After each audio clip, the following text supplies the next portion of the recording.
Happy Wednesday and happy Thanksgiving, everybody. It's the Brownwood Lions Coaches Show here on KOXE. I'm Derek Stuckley, along with Brownwood Lions head football coach, athletic director Sammy Burnett. We are just a couple of days away from the regional semifinals against Springtown. So, Coach, how has this week of preparation gone? It's gone well. You know, it's nice to see our kids still hungry, still wanting to go out there and learn, still wanting to be able to go out there and execute and not getting bored with it. You know, a lot of times this time of year, kids can get tired and get ready to move on to the next sport, but we really focused, you know, from day one, talking to coaches about us planning on playing 16 weeks and what we have to do throughout the course of the year to keep it exciting for our kids. I think our coaches have done a phenomenal job of that, so it's been a nice couple of days, sorry. Of course, the opportunity this weekend to exceed last year's playoff run, is that something y'all talk about this week? Y'all focus on that or just the task at hand? It's something we've talked about through spring training, through off seasons and spring training. We felt like we had unfinished business last year, felt like we lost a game that we should have won. Turning the ball over was our fault, and we've taken ownership in that, and that team took ownership in that. And we just felt like there was unfinished business, that we wanted an opportunity to get back to this point and rectify that. And we're back to this point now. We just got to go out and finish the task on Friday and continue to stay hungry. And not just this Friday, but if we're blessed with another one, let's go get that one. And if we're blessed with another one, we'll go get that one. So there's no finish point till we're done.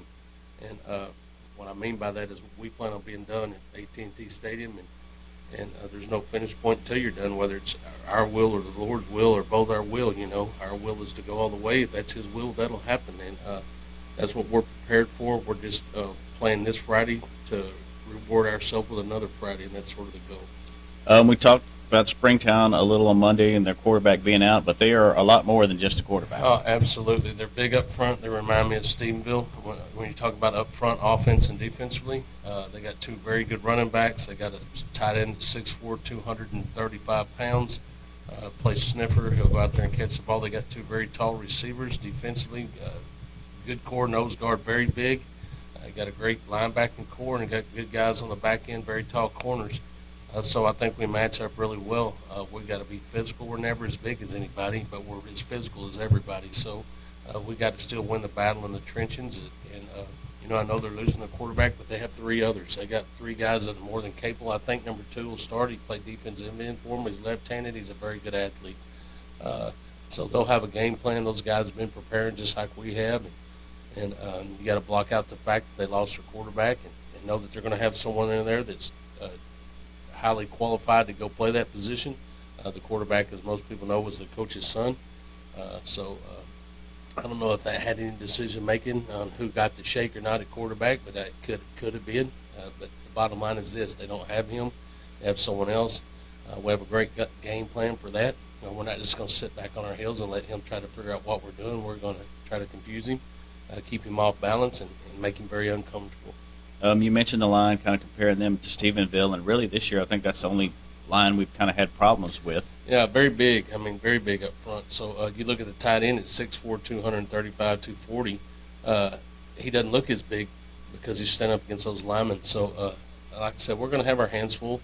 It's the regional semifinals, and there's not a team out there that's left that's not very good. So you got to bring your A game every Friday that you play, and you know, hopefully that it all works out in your favor. You know, the difference in these ball games again will be 4 or 5 plays that change the outcome of the game, whether they're on special teams, whether it's on offense or defense, and we got to win those 5 plays. And that's what we talk to our kids about, going to play in a full quarter. They know it's going to be a war.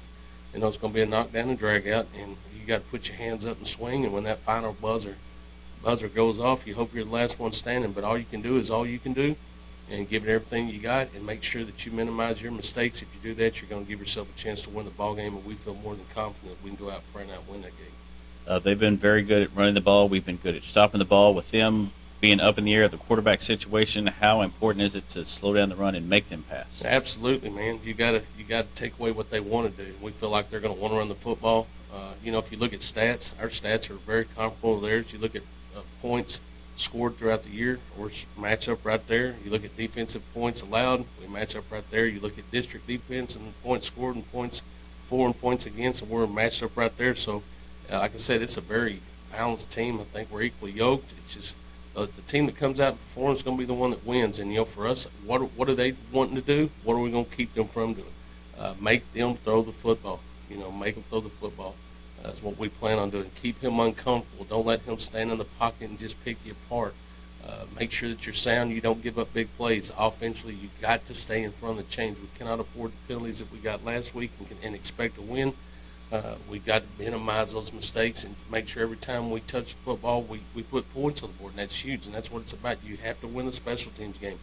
I preach to our kids a stat that 90% of the time you get a punt blocked, you wind up losing that football game. We've had one punt block this year, and that was against Stephenville. We lost that football game. So an emphasis on executing the game plan and going out there and do what you've been doing for the past 12 games, I think it's been now, and believe in you and believe in your coaches and who's out there, and just go out there and have fun, play with great passion, and get it done. Of course, you mentioned having Randall have to throw the ball last week, had the 3 interceptions, and Springtown, with all the numbers they put up, they have turned over the ball quite a bit this year. Yes, and we have to win the turnover battle too. That's huge. That's a big momentum swing. In the games like this, you got to expect anything from onside kicks to fake punts to maximize it. When someone gives you a ball with a turnover, you got to take it. That's very important. Other night, we're sitting there throwing the ball all over the place. I'm thinking, God, we're throwing the ball a lot, and we threw 9 times. Mm-hmm. But we expect to be able to throw the ball. They've shown a lot of man coverage. Cover one's what we call it, man free with a safety sitting in the middle of the field that reads the quarterback. He plays running past both. I think they're going to lock up and try to match us up. I think we can win some of those matchups. So we're probably going to take some shots, which could put us behind the chains a little bit, because if those aren't completed, then you're behind the chains and you got to make that up. What's your play call going to be? Are we going to call plays forward, or are we going to call plays backward? Sometimes you start at third down and you make your third down call on first down, your second down calls your second down call, and your first down calls your third down call. Sometimes you got to play it that way to keep them all balanced. But we're going to take some shots. We win 50% of those shots. You throw 10 of them, you catch 5. That's probably 5 touchdowns. So that's the way we sit. So we're going to be vertical, and we're going to try to keep them all balanced and do some things that we haven't done as much. Yeah. Defensively, it looks like they give up a few more points than we do. Anything else about their defense that stands out or concerns you?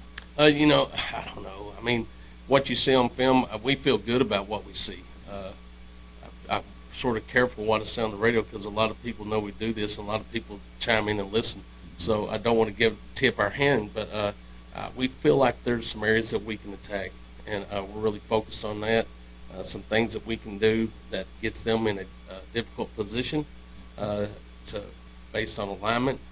So there's areas that we think that we can attack. We're going to try to use our strengths to attack their weaknesses. I know that sounds dumb, but it's the facts. That's what you try to do. We have found areas that we feel they're weak, and what can we do to minimize what we do to attack that weakness. So those are some things that we're working on. They may come out in a totally different front. You never know. They may switch their front up. They may switch their coverage up. But we feel real confident about what they want to do base-wise, and we feel like we have a good plan to attack it. Y'all had common opponents in Glen Rose and Conley. I guess watching those film, anything you can take out of that? I don't have those filmed because they were too early in the year, but I do know this: they won both those games about like we won. They beat Conley by 3. I think they beat Glen Rose by a little bit more than we beat them. Look at those 2 games. It's hard to weigh those games. We played both of those teams first and we beat them, so you take a little wind out of themselves. So how were they against them? I don't know, and it doesn't matter. Bottom line is they were similar ball games than what we are. Like I said, I think that on the talent scale, we're both right there. We may have them a little bit more speed-wise. They're definitely going to have us in size. We're going to be strong and physical. How strong and physical are they going to be? That's going to be the ticket. So just breaking it down, the 1 or 2 big keys, what has to happen for the Lions to get the win Friday night? We have to maximize our touches. Score every time we have an opportunity, which is constantly moving the number on the scoreboard, which means they're playing chase. Defensively, we have to get off the field on third down. We get down third and fourth down situations, we've got to find a way to get off the field. Against Andrews, we didn't do it.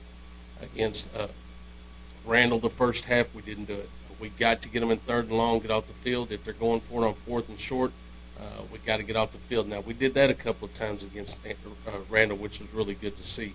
but we got to continue to do that. Get off the field, get off the field, get off the field, put points on the board.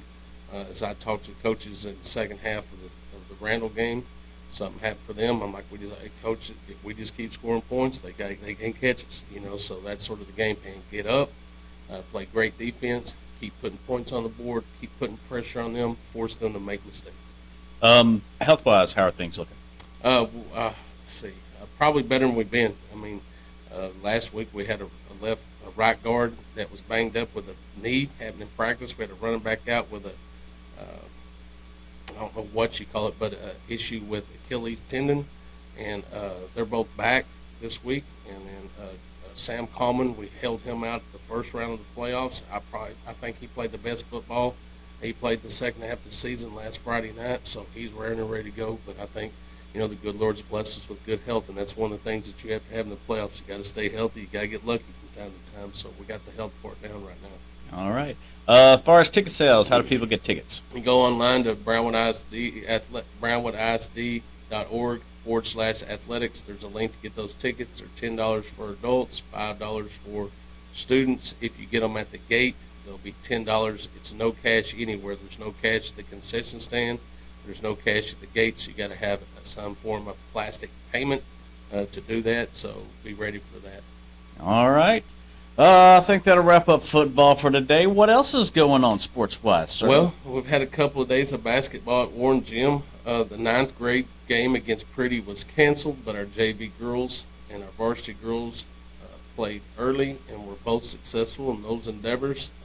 They're off to a great start. I think they are 6-2 now. 6-2. Mm-hmm. That's a great start for those girls. You can see that they're beaming and they're excited about what's going on. They're building some confidence, which is huge to get them ready. As I've talked to many people, nothing matters till you get to district. Only thing, you're looking at something as a record, but really those records don't mean anything because you're just using those as opportunities to grow and find yourself and see what your system's going to be, what scheme your team's run the best, what personnel's the best out there at certain times.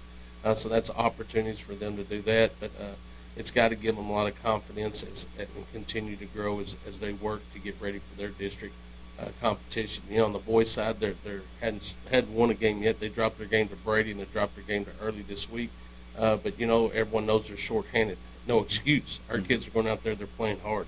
The one thing they will do is play hard. Now, are we handling the ball like we should be? Probably having too many turnovers, more turnovers than Coach Parker would expect, and our shooting percentage from the perimeter is not where it probably should be. But our kids are really playing hard, doing the best they can, so you can't knock them for that. I'm really proud of for going out there and compete, knowing that they got some guys coming, hopefully in the mid-future.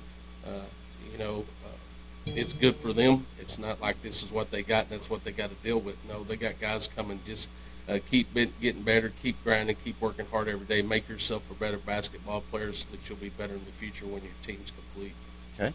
One thing we did forget to mention football-wise, Thanksgiving morning, you're having a practice out at Gordonwood Stadium. Yeah, I'm glad you mentioned that. At 8 o'clock, we'll kick what we call kick the field, which is go through every scenario that can possibly happen in the game that we see. So we'll do that Thursday morning at 8 o'clock at Gordonwood Stadium. We invite all the kids, all the fans that want to come out and just see the kids. We'll give them a time at the end of practice to talk to them. We'll meet at the middle of the field with our players, and we talk to them as coaches, sort of talk about, it's personal with our team about what we are thankful for with each other, things that happen throughout the year. Just sort of an open mic for our kids to talk to coaches and coaches to talk to kids, and then we'll break and go down there with the Mothers Club, and they'll have drinks, I know, and maybe some donuts. I'm not sure. I don't want to say something that I don't know, so I do know that they'll have juice and coffee, so you can go down there and get face-to-face with the kids. If you want an autograph, get an autograph from one of them. They've been more than happy to do that. Bring your pen and paper, bring your kids out. If you have a grandkid or something that's not from Brownwood but understands Brownwood and they're here for the holidays and they want to come see them, let them come see them. So you're more than welcome to come to practice, roam, and go wherever you want to go. Just don't get right out in the middle of the field because you might get run over, but you're more than welcome to walk around and get as close as you want to get and interact with the kids. But I look forward to that. Yeah, always a fun event. So when that's over, what's the rest of your Thanksgiving Day going to look like, Coach? Man, I have to cook some turkey, I think. What's funny is I love cooking, but I'm not in the cooking mode right now. I'm in the football mode. So. Yeah. But my whole family's coming down. My sister and my brother-in-law and their son, and then my older brother who lives here and his son will be there. My younger brother and his family will be there. My wife's brother and his family will be there with us. So we're going to have a house full, which is a blessing, and we're going to cook a lot of food, watch some football, play some games, probably do a little karaoke, and just hang out and have great fellowship and be thankful for all the gifts that we have. I've heard about that karaoke y'all have Boy, going don't on. think we can't, because we can. Me and my sister, the duo, boy, we get it. You Uh-huh. talk about Donnie and Marie Osmond. Come on. Come on.